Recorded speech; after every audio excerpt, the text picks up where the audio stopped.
Salut à tous, bienvenue dans ce nouvel épisode du podcast MMA Zone.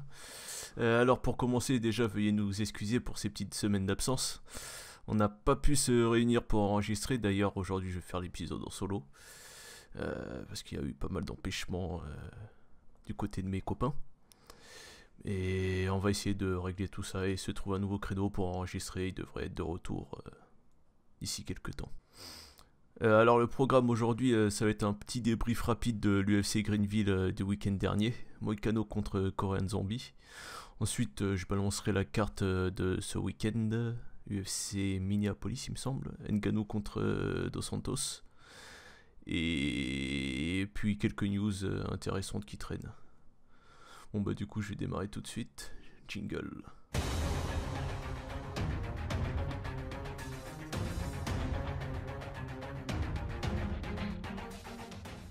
Alors, UFC Greenville, Moïcano contre le Korean Zombie. Alors, en early prelim, en premier combat, on avait Deron Winn contre Eric Spicely en middleweight. Victoire de Deron Winn, la décision 29-28, 3 fois. Ils nous ont offert une bonne petite guerre, un sacré menton du côté de Spicely parce que du bas de son mètre 70 là, Winn qui lui a envoyé dans la gueule. Fou, je sais pas comment il est pas tombé l'autre. Bah du coup, j'ai hâte de voir la suite pour Winn. Il est à la cage, je crois, en plus, d'ailleurs. Bref.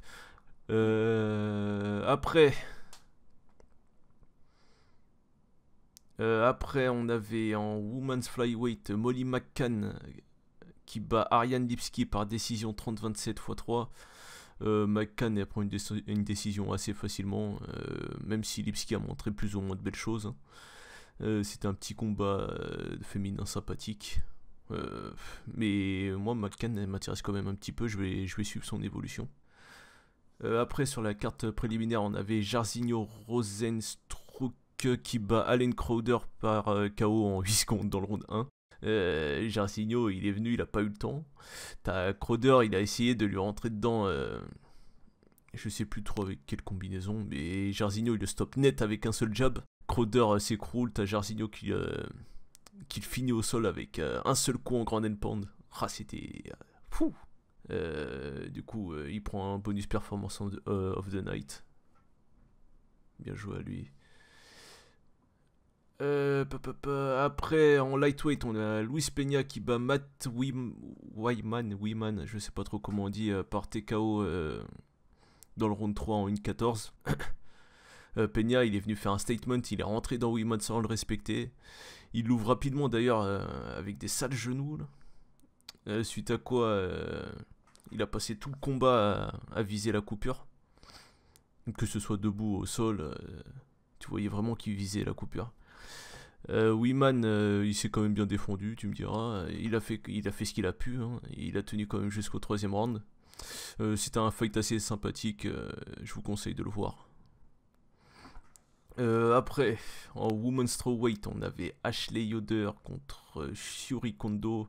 Victoire de Yoder à la décision 30-26. Wow, 30-25, 30-24, c'est quoi ces scoring? Ok. Bon, bah, je vais pas vous mentir, j'ai pas vu le combat, mais vu le scoring, ça a été à sens unique. Hein. Après, en Featherweight, on avait Danny Gay qui bat Kevin Aguilar à la décision unanime 29-28, 29-28, 29-27. Ça a été un combat très compétitif, hein, mais pour moi celui qui méritait peut-être le Fight of the Night, plus que... parce que je l'ai pas dit, Win contre Spicy, ils ont fait Fight of the Night. Pareil, c'est un fight à voir aussi. Hein. Go sur le Fight Pass. Après, en main card, premier combat de la main card, on avait Kevin Holland contre Alessio Di Chirico. Kevin Holland qui gagne par décision. 29-28 x 3. Pas grand chose à dire sur celui-là, à part que la décision elle aurait pu aller des deux côtés. Hein. C'est pas un combat très, très fameux, on va dire. Après, en Women's Flyweight, on avait André Ali qui bat Montana de la Rosa par décision unanime 30-27, 30-27, 29-28. J'ai regardé que d'un œil celui-là, mais de ce que j'ai vu, c'était Lee qui dictait le combat, plutôt facilement d'ailleurs. Après, on avait en bottom weight André Well qui bat Anderson Dos Santos par décision unanime 29-28, 29-28, 29-27. Pareil, j'ai vu que d'un œil. J'étais occupé à regarder Moussassi, je crois, celui-là. C'était sur celui-là. Ouais, c'était sur celui-là, il me semble. Qui a perdu contre Lovato, d'ailleurs. Triste défaite. Mais bref, et Wall qui prend la décision, on s'en fout. Après, un combat qui m'a un peu plus plu. En welterweight, on a Randy Brown qui bat Brian Barberena par TKO dans le round 3 en 254. À ma surprise, c'est Brown qui a été le plus agressif et qui a mis la pression sur Barberena. Il l'a géré en striking pour le finir dans le troisième avec tout ce qu'il avait. Il y a la séquence à voir d'ailleurs sur le finish. Je peux pas vraiment l'expliquer, mais je crois que d'abord ça commence avec un gros coup de genou au plexus qui met Barberena direct dans le rouge et après il se prend une rafale. Allez voir ça, allez voir ça. Après, le main event. Oui monsieur. Le Korean Zombie qui va Renato Moicano par TKO dans le round 1 en 0,58. Korean Zombie. Ouais, j'espère le revoir très vite, mais qu'est-ce que t'as fait, mon pauvre Moicano, putain. Bref, après, je sais pas si c'est Moicano qui était très lent ou le zombie qui a été super rapide, mais bref, ce qu'il lui a mis. J'explique plus ou moins la séquence sur le finish. T'as Moicano qui lance un jab, t'as Zombie qui l'esquive en rentrant sa tête à l'intérieur. Et il envoie un overhand, mais d'une vitesse, ça touche pile dans le menton, sur la pointe du menton de Moicano. Il pouvait pas faire plus parfait, j'ai envie de te dire. En tombant, il prend un petit crochet dans l'oreille, il me semble. Ouais. Moicano, il est au sol, t'as Zombie qui le suit, il prend... Je sais pas comment il a pas été out d'ailleurs, Moicano. T'as Zombie qui le suit, il prend son dos, il finit en grand endpoint. Sacrée performance quand même, putain. Et il prend un bonus performance of the night. Bien mérité. Sacré rebond après, après le guet-apens qui s'est pris par Yair Rodriguez. Il me semble que t'as Jeremy Stephens qui l'a appelé à le combattre. Ouais, bah si c'est le cas, qu'il me signe ça très vite, moi j'aimerais bien voir ça. Plutôt que Aldo, comme certains le veulent. Laissez Aldo tranquille, s'il vous plaît. D'ailleurs, il y a une news sur Aldo après. Bref, bon, bah, on a fini avec l'UFC Greenville, hein, c'était rapide, mais bon, pas trop de choses à dire. On va enchaîner sur la carte de l'UFC Minneapolis, Ngannou contre Dos Santos. Je vous balance la carte. Ouh là. Ouh, c'est dégueulasse. Ah oui, quand même. Ouais. Il me semble qu'il y avait pas mal de combattants out. Ça devait être une bonne carte. C'était pas celui-là où il devait y avoir... où devait y avoir Costa contre Romero. Je sais plus, bref. Non, je crois que c'est... Bref, on s'en fout. Premier combat des cartes préliminaires en heavyweight, on aura Maurice Green contre Junior Albini. Je connais que Albini, je sais pas c'est qui l'autre. Women's Strawweight, après on a Emily Whitmire contre Amanda Ribas. En light heavyweight, on a Dalsha Lungjambula. Je serais curieux de savoir tu viens d'où toi. Qui a pas d'adversaire. Ok. Peut-être qu'ils vont avoir un short notice, on verra. Après, on a en lightweight Jared Gordon contre Dan Moret. Ensuite, en featherweight, Jordan Griffin contre Vince Murdoch. Après, en light heavyweight, on a Eric Anders contre Vinicius Morer. Après, en bantamweight, on a Ricardo Ramos contre Johnny Newson. Il devait pas affronter... Ah oui, Pettis, il a out, il me semble. Ouais. Sergio Pettis. Ça, c'est la carte préliminaire, les gars. Ouais. J'en connais 4, c'est bien.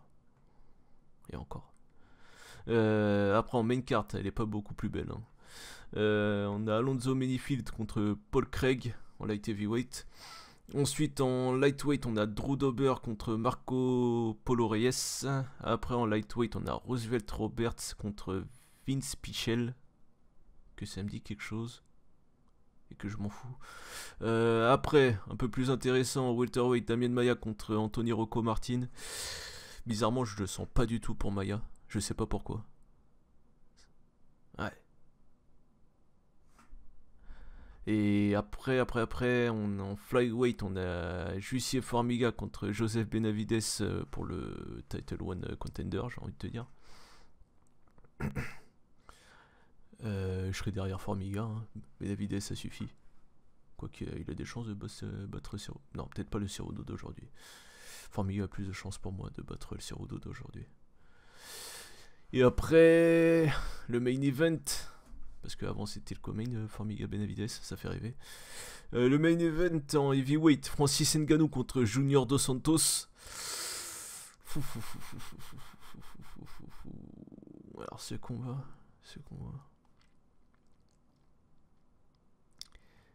Ça peut vraiment aller des deux côtés. Dos Santos plus complet, forcément plus propre. Mais sa boxe défensive, bof. Ngannou, qu'est-ce qu'on peut dire? On peut dire sa lutte, tout ça, mais moi je pense pas que sa lutte soit si pourrie que ça. Son cardio, pareil. Bon, tu me diras. C'est des gros gaillards. Ah, celui-là, bah, si ça se passe debout, du moins si ça se passe debout, parce que moi, si je suis Dos Santos de Balleg, je cherche pas à comprendre, je reste pas en face de ce monstre-là. Si ça se passe debout, c'est celui qui mettra la pression qui gagnera pour moi. Et je vois bien Ngannou traquer comme il fait à son habitude. Pas le chasser comme il a fait avec Mosic. Le traquer comme il fait d'habitude. Il va traquer Dos Santos et il va le cueillir quand il faudra, quoi. Mais, attention à Dos Santos quand même. Bref. Bah, c'est la carte de l'UFC Minneapolis. On va rester réveillé pour voir ça, c'est génial. Alors ensuite, je vous balance quelques news sans transition. J'ai pris les plus intéressantes. Hein. La plus importante surtout, on va enfin avoir la normalisation, pour pas dire légalisation, hein. La normalisation du MMA en France dès 2020, dès début 2020, il me semble même janvier. Merci Roxana, je sais plus c'est quoi ton nom de famille, mais merci beaucoup. On est en attente de savoir quelle fédération on aura la charge d'ailleurs. J'ai cru voir que ça tomberait cet automne, à confirmer. Après, on a José Aldo qui repousse sa retraite et déclare qu'il avait signé un nouveau contrat de 8 fights avant son combat contre Volkanovski. Bah écoute, s'il veut continuer, qu'il continue. Hein. Il est pas encore cramé. Hein. Et puis il y a pas mal de match-up intéressants à faire avec. Ouais. News suivante. On a Colby Covington contre Robbie Lawler en main event de l'UFC Newark. Le 3 août, que je sais pas c'est où, Newark. Si Lawler il pouvait lui arracher la tête, j'en serais très heureux, moi. Après, on a Sean O'Malley qui est out de son fight contre Marlon Vera à l'UFC 239. Apparemment, c'est des restes de ce pourquoi il avait été flashé la dernière fois. Au Starine, ou je sais plus trop quoi. Là. Il avait dit que c'était des suppléments contaminés. Ouais. Apparemment, il avait toujours des résidus en lui, là. Va savoir combien de picogrammes. Et va savoir aussi pourquoi lui il ne peut pas combattre. Hein. Coucou Jones. Après, l'UFC 243 qui se déroulera en Australie à son main event. Robert Whittaker contre Israel Adesanya. Oui, monsieur, pour l'unification. War Adesanya.